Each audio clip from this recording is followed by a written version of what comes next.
Hey everyone, welcome to part 2 of my Jr Pacman restoration. So before we head down to the garage, I wanted to clarify a couple of things. I guess a couple of corrections from the last video. Some of the guys on Claw informed me of a few things, and it was about my Pacman board here, which I remember from the last video. So first things first, his username I think is Riptor. He's on Twist. He's the guy who has Twisty Wrist Arcade that I had bought the 284 and 285 chips from. And I remember when I put them in, they had like a socket on them. And I kind of put them all together. I wasn't quite sure what it was for.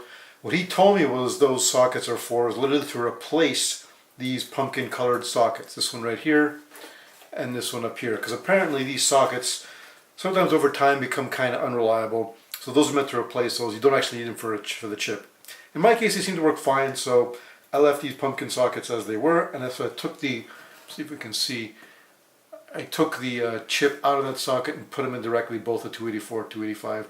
They fit actually more snug this way now too, and it works fine. So that's what those were for. The other correction someone had mentioned is I hadn't been, or at least I wasn't sure if these 285 and 284 chips were compatible with Miss Pacman. Turns out they are. They are standard between Pacman and Miss Pacman. So the fact that my Miss Pacman wasn't working with them has nothing to do with these chips. It's probably there was a problem with my old ROMs that were on there. Who knows what? Maybe a pin broke, something needed to be reseated. Who knows? But they actually work just fine. So I wanted to clarify those 2 points. And that's about it. Let's head on down to the garage and let's take a look. I mean, I think today the plan is basically to start working on the cabinet. Maybe strip off the sides or sand the sides. I don't know. We're going to go take a look at it. So let's head on down. Okay everyone, welcome back to the garage. The goal today is actually pretty simple. Someone in Claw had suggested to actually try first some citrus strip on the sides here that I painted all black. The main reason is they're like, maybe there's actually good quality Pacman side on underneath. Hey, I mean, it's worth a shot. I mean, I thought about sanding it anyway, but I mean, with this texture being a little rough, I think I may have to use the stripper anyway. So that's the kind of the primary goal. So I'm going to start off first by taking it apart. I got a little table here. It's just the way I do it. I tend to take things apart, put them on the table. I'll take pictures and label things as I go. I guess we'll just start with the marquee here. Let me get this thing in better. Somewhere here. Got a ladder. And I'm going to try to make this not as long of a video as last time. I didn't want to make a hugely long video last time, but goodness, that video ended up going on for quite a while. So let's get busy with the marquee here.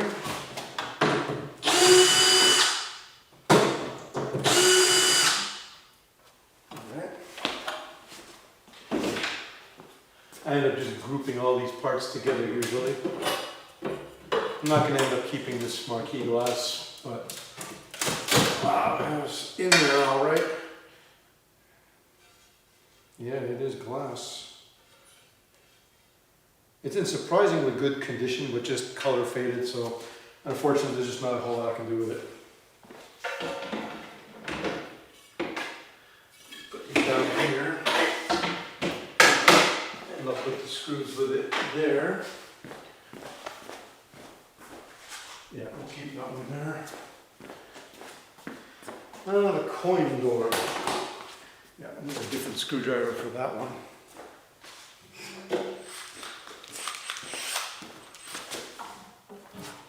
How the heck is this thing even held in?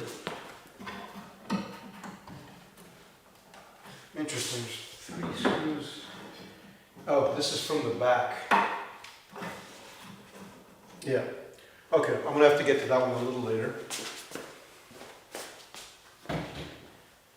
It's time to get to the control panel. Latches are always underneath here.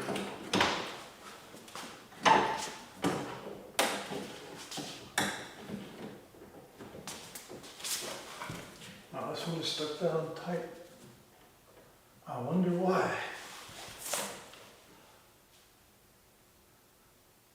Both of the latches are off. I wonder what's holding it down so tight. There we go. There should be a connector here. Yeah, there's a connector.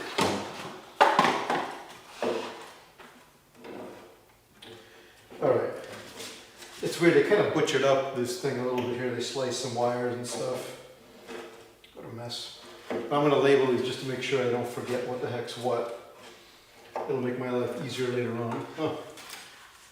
Had a little coin counter in the coin box. 60,320. Not actually a lot for a Pac-Man game. Let me get some stickers here to mark these things. What I use is basically, I mean, pretty simple, these kind of little mailing label type things, and I just write control panel on it. I have to label everything, otherwise I just won't remember. Makes my life easier later. There we go, so at least I know what that is. Now this connector can come apart. And we'll deal with the control panel at a later date. Actually, at a much later date. That's probably one of the last things.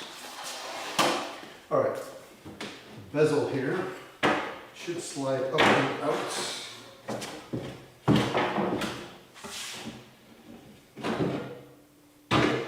One Jr Pacman bezel.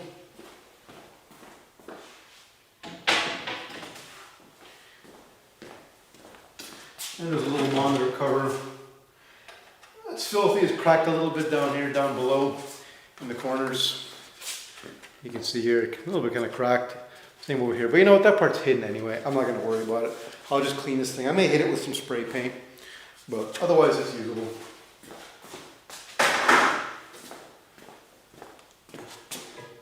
All right, now we gotta get the monitor out, which looks to be a few bolts, but I probably should disconnect it on the other side first. I'm gonna take a look at that. No, that was definitely a pain. Before taking the monitor out, I had to like disconnect it. Power's simple enough because it's a little connector down below. But for the signal, the way the monitor is, it's so flat in there, you gotta reach up underneath to try to get that dang signal cable. That was a pain in the ass. Anyway, it should be just, let's disconnect it. The monitor is free. It should be just 4 bolts now. Before we grab the monitor out, I realize it's probably smarter to take the PCB out first, just in case.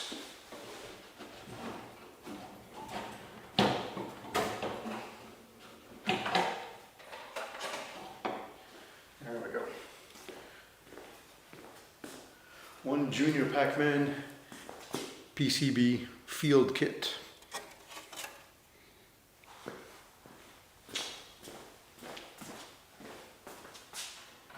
Put that out of the way. All right, now the fun part, the monitor. Okay, I'm not gonna lie, I actually had to Google how to remove a Pac-Man monitor. I've never done it before. All the other machines, the monitors are kind of a different setup. I mean, the monitor is somewhat more upright. There's usually a few bolts in the front you take out, disconnect the wires from the back, slide it on. Now, not the case with this one, so I had to kind of figure out how to do it. Turns out there's 4 bolts on the frame. I'll just flash some pictures here to show where they were. You gotta remove those 4. Pretty much just look like, bolts. Nothing special. So I've already taken those out. Now in theory, you're supposed to remove it from the back. So what we're gonna do is get this stuff out of the way. Now it's unbolted, but it's still safely in there because it's resting on top of these rails. And you have to grab it from the back and slide the whole thing out. So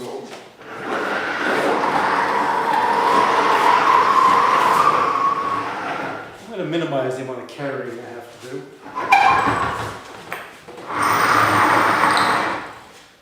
All right. In theory, this just all slides out. I just got to get it to here. Let's see what happens.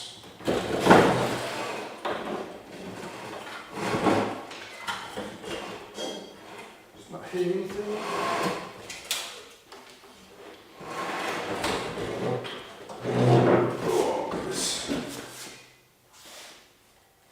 I think the safest place to put it is this way. Let me just make sure this is. Yeah, that is the safest way to put it. You guys can see. Okay. So there's some interesting info on the monitor. Let me see if I can just grab the camera and bring it on closer. See if this will actually catch what I'm looking at. So, and I'm going to flash a picture just in case this doesn't come out super clean. Let's get in a little bit closer here. So originally I was going to change this monitor. I definitely wanted to change it because it has a lot of burn-in and all that. But I noticed there was a tag on the side, and here's another tag. It says Electrohome, manufactured October 20, 1980. I mean, Pacman came out in the USA in October 1980. So to me, this kind of tells me this is the original monitor that somehow survived all this time. I mean, there's a serial number, G07, blah, blah. There's no way to tie it necessarily to the game that I know of. There's one app. But in any case, it does look like it is the original monitor from the game. So I'm going to try and keep it. What some people have suggested, and which I'm going to try, let me put this guy back.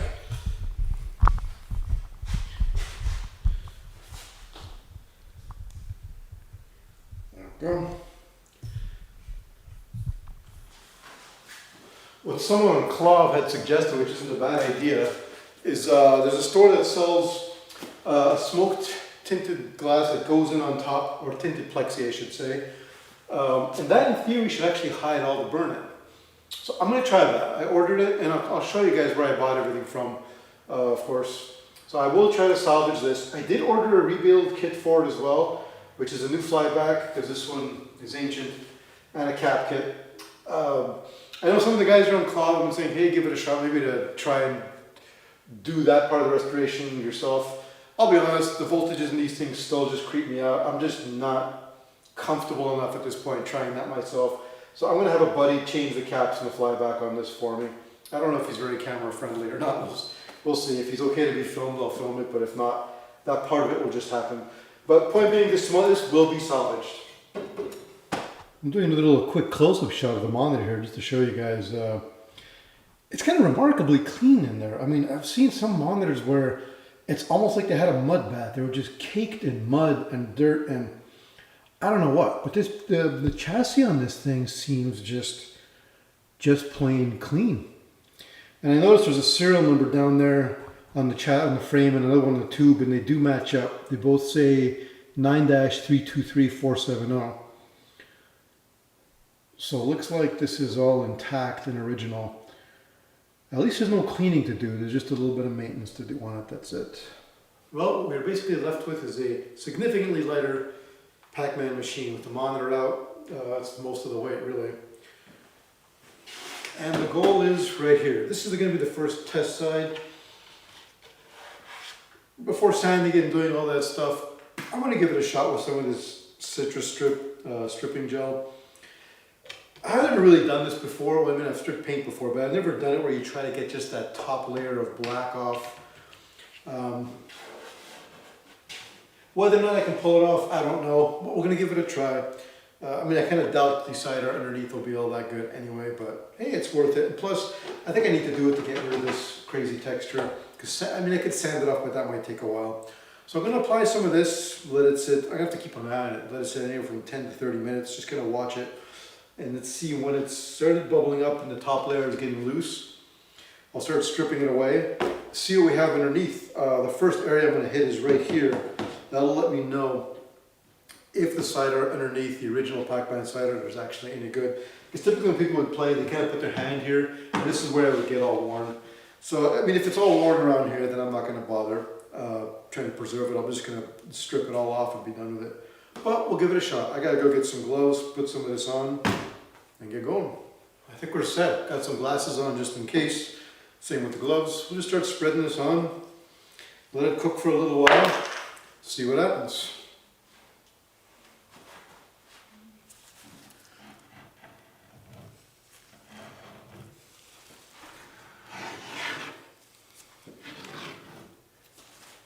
Okay. Let's see.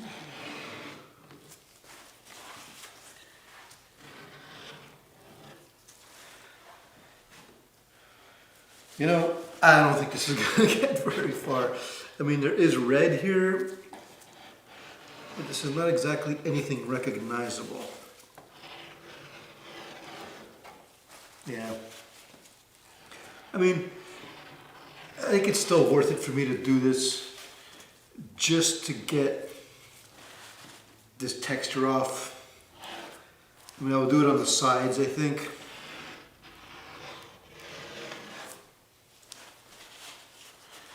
Yeah. Clearly it's not going to be salvageable. I don't think this is going to work, as you can see here. I'm going to just take off a little more of it. It's worth doing in any case, I think, just to get this real rough texture off.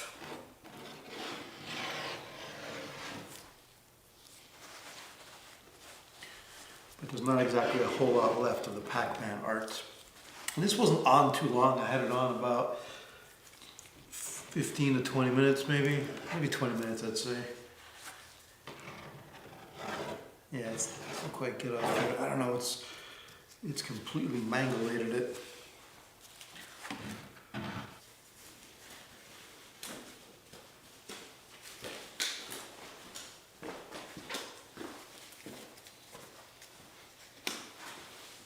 Yeah.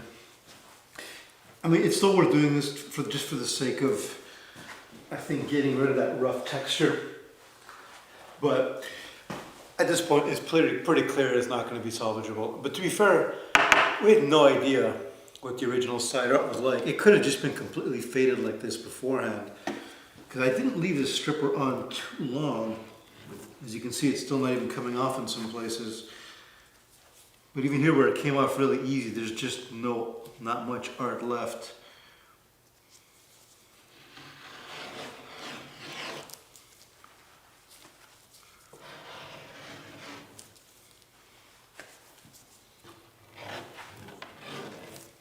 Yeah.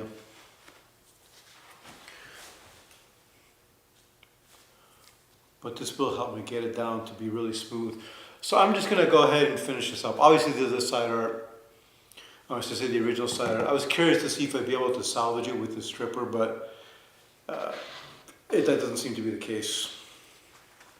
Unless I left it on too long, I don't know how long. I mean, it needs to be able to take off at least a black layer. I figured 20 minutes wasn't too bad. Over here, it's still not quite able to take it off. What do you guys think? Do you think the original side art was faded, or do you think the stripper did this? I mean, given how little there is there, I'm going to guess the original side art was just gone. But in any case, I'm going to finish up. I'm going to do the same on this side. I'm going to do the same on the other side. I'm basically only going to use the stripper on the areas where I kind of want to get rid of this texture. So the two sides and the front kick plate. As for the rest of it, you know, I mean, it may not matter as much because I could probably just paint over the inside monitor area black. Or at least do a little light sand here, but I don't think I need to strip that area. But the sides, I really want them to be smooth, and the front kick plate, I definitely want them to be smooth, because those are going to be white. And those are kind of the showcase areas. The top and the back, I may end up doing white as well, but they don't have to be 100% smooth. So anyway, I'm going to finish up with this off camera. Alright guys, here's one more quick look. This is the completed side, totally stripped. Definitely lets you see how good condition the wood is, aside from down in the corner here. But otherwise, it's pretty good shape. So I just got to flip it now. Next part is do the front. I won't bother filming the rest of it. You get the basic idea. It's just to get rid of that black texture. I'm still not sure if I'll get rid of it over here in the screen area. We'll see, I might, but I'm definitely got to get rid of it off the front. Okay guys, well this is the final product, I guess you could say. I've stripped away all of that old black paint they had with that funky finish on it, that kind of semi-coarse finish. So come on in, you can see on the inside here. Now it's just plain old. I mean, you can see some yellow popping through here a little bit. I guess by default I paint the whole cabinet yellow and then throw in the black in here. So that's probably what I'm going to do as well. I'm going to end up going the entire cabinet white, except in this area here. I'll keep it black. So that's all ready to go. You can see down below. And let's take a look at the sides.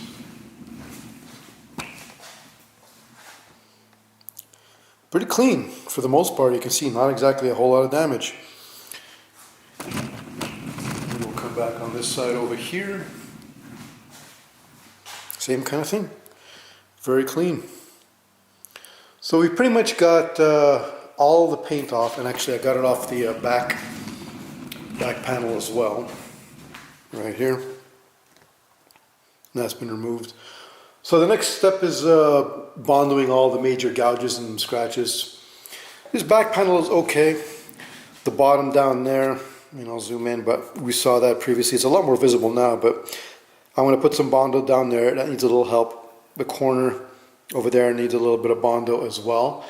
Otherwise, this side is actually pretty clean for the most part. The front, you have the typical lock bar hole we had mentioned. There's 4 holes around the coin door. I'm going to leave those. I'm assuming those are there by default. So it's just a little 4 holes, right? Additional 4 holes there from a lock bar, and then there's one over here. I'm going to Bondo those up. Otherwise, the front is pretty good. On this side, I don't think there was a whole lot. I did see one up top there that we mentioned on the intro video. That guy there, I'm going to Bondo. But otherwise, not a whole lot of Bondo work to do, really.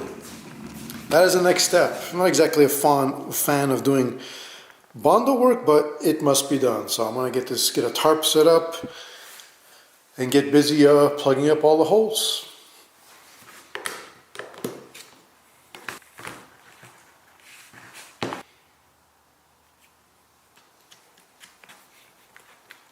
They have 2 different kinds of Bondo. They have this newer version that kind of labeled all-purpose putty. And then there's this one, I guess the original formula that says body filler, has a picture of a car in it. I tend to like this one better for the simple reason that on this one, the hardener that you mix with the Bondo is actually colored. It's actually not colored on the other one. So that makes mixing it easier because I can look at it and figure out, like, okay, I've mixed enough. Once it's all become one uniform color, I know I'm ready to go. Everyone's going to have their methods of application, I'm sure. In my case, I just use these freebie little piece, paint stirrers that you can get at Home Depot, just to provide an edge so I can fill in the gaps.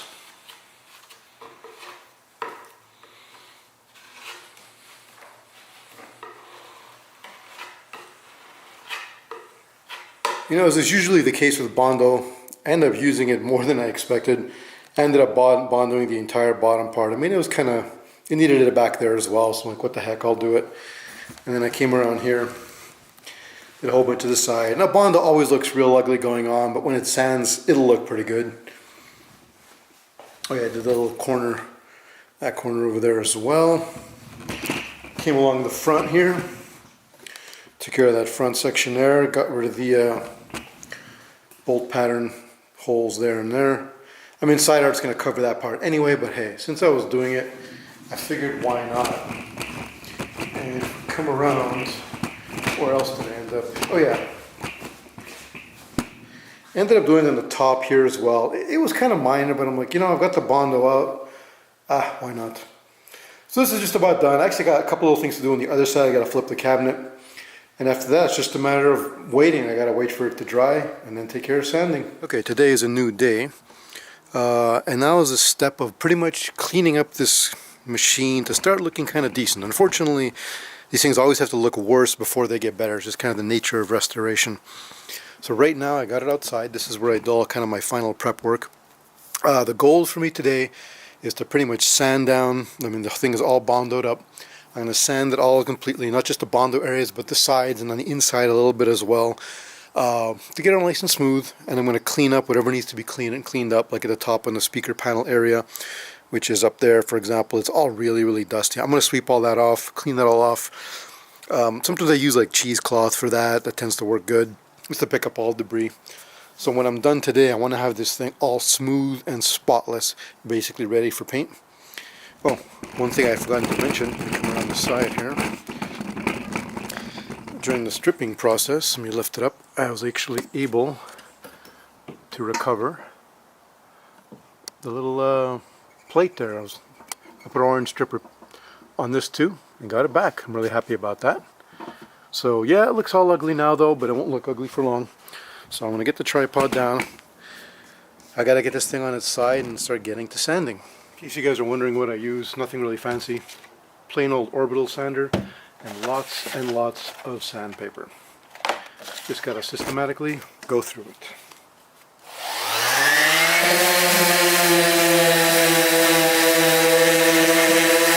One thing I noticed when I was looking at the back door, well, aside from it being extremely filthy, is I'm going to pop out the little two metal grates there. They're just held down by staples, and they could use some painting anyway. They look pretty gross. There's actually two more up on top. Here, I'll hold this. It was a little bit more difficult to get to. You gotta kind of reach around from the back and get them, but I'll pop them out. And same with these guys here. Get them all cleaned up and painted. I think even though the cabin will be mostly white, I think I'm going to paint these guys black. Okay, I've taken off all those black meshes. You can see those are totally filthy. So I figured what I do right now, I actually ended up having to re-Bondo something on the cabinet because I messed something up. While I'm waiting for that to dry, rather than sit around, what I'm going to do is use this back panel as my, I guess, a test case to see how the white color is actually going to look. I totally sanded that. I just need to clean it off a little bit to prep it for spray paint. And whilst I'm doing that, I'm also going to do these guys, wash them all, and spray paint these guys black, and that'll let me see how it looks. May as well do something while I'm waiting for the other Bondo to dry out. So for the moment, I've moved the Pac-Man game off to the side, and I've set up a couple little stations here. Let's widen this up a bit. I've got the back door down there, and I got these guys over here. So the reason why they're separated is because they're going to be different paint colors. This one is ready to go, clean. I'm going to paint it white. That'll let me see how the white is going to turn out as well. I'm kind of curious. And these ones, zoom in some more, are all going to be painted black. I've cleaned those four grates so they're nice and clean now. That is the top speaker grill. On the inside, when you're playing the game, at the top there's a little speaker grill that's on there. That was also filthy, and they've been coated with that weird black paint as well. I stripped all that off, and now it's going to be spray painted black. And over here, you can see on top I put the 4 bolts that hold that speaker grill up.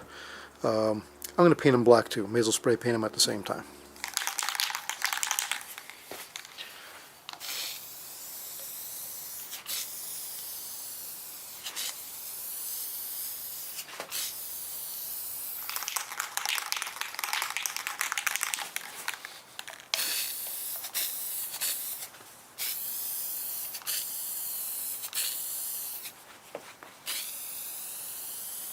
All the Bondo and sanding are finally complete. Come around, spin around a little bit here.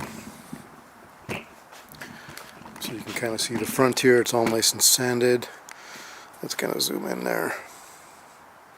I left, of course, the 4 holes on the side, top, bottom, left and right, because those actually belong there, but I just filled up the lock bar holes. You see at the bottom there too. That is all done. Remember that side repair we were talking about?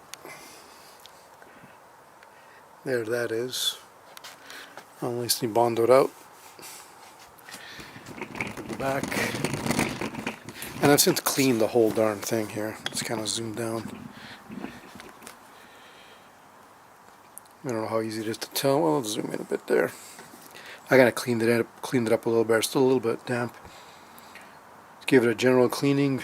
I cleaned the whole thing top to bottom basically with a damp towel, just mildly damp, and then vacuumed, of course. Used compressed air to get, like, you know, all the dirt and debris out from the stubborn areas. Vacuumed it all up so the whole thing is clean.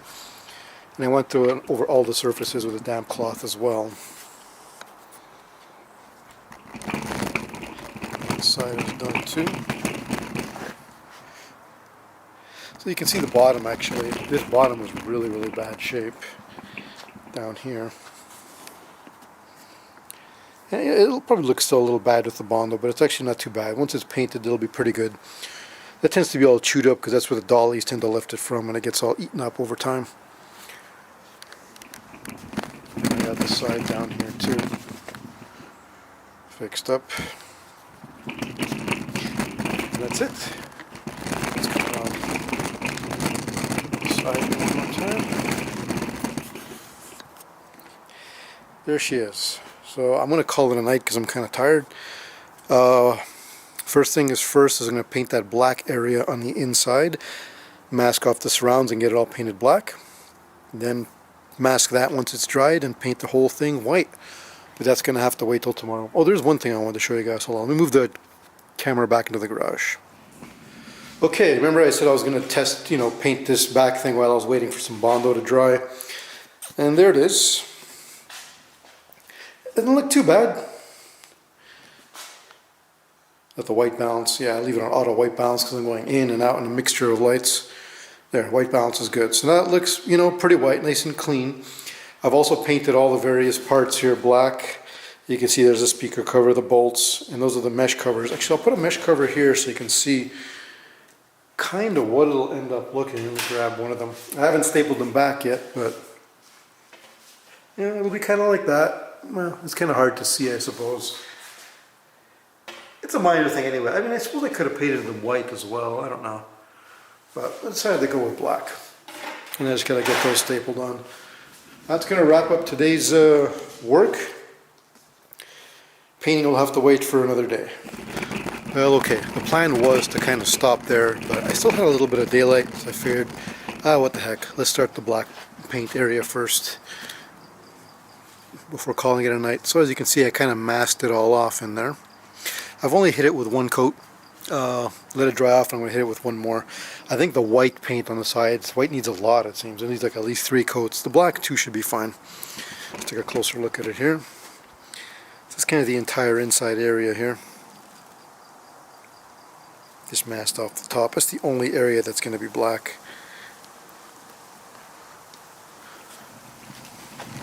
I figured why not. That way tomorrow I just got to worry about white paint and nothing more. Okay, now it's definitely going to go eat and end for the night. And that, my friends, wraps up today's video. Made pretty good progress so far. At least I'm happy with where I'm at. The main goal was to get the unit all cleaned up, bondoed, sanded, and ready for paint. I ended up sneaking in a little bit of the black paint at the end in the monitor area, just because I had enough daylight, so hey, what the hell. You will notice on the Bondo part, I mean, like I said in the first part, I'm not doing museum piece restorations here. I'm looking for it to be, you know, reasonably good quality. When there's a big gouge, stuff like that, those things bug me a bit in the visible areas, like the sides and the front. But I don't need every line to be absolutely perfectly straight, you know, and that sort of thing. That's not important, for me anyways. I mean, the machine will get moved around and bumped and dinged anyways. It's inevitable. So I just want it looking reasonably good. Next is pretty much paint the rest of it, painting it all white. That'll be interesting to see how it looks once it's all put together. I do have other parts on order. Side art, control panel, bezel, marquee, that sort of thing. Those things take time. They told me 3 weeks and I ordered them I think a couple of weeks ago, so I don't know when I'm going to get the third part of this video up because I'm going to be kind of stuck waiting on that. But I will be filming it in the meantime, getting the white paint on and probably getting the control panel at least cleaned up, you know, with proper buttons and that sort of thing. But that's going to wrap it up for today. Thanks again for watching, and we'll see you next time. Bye-bye.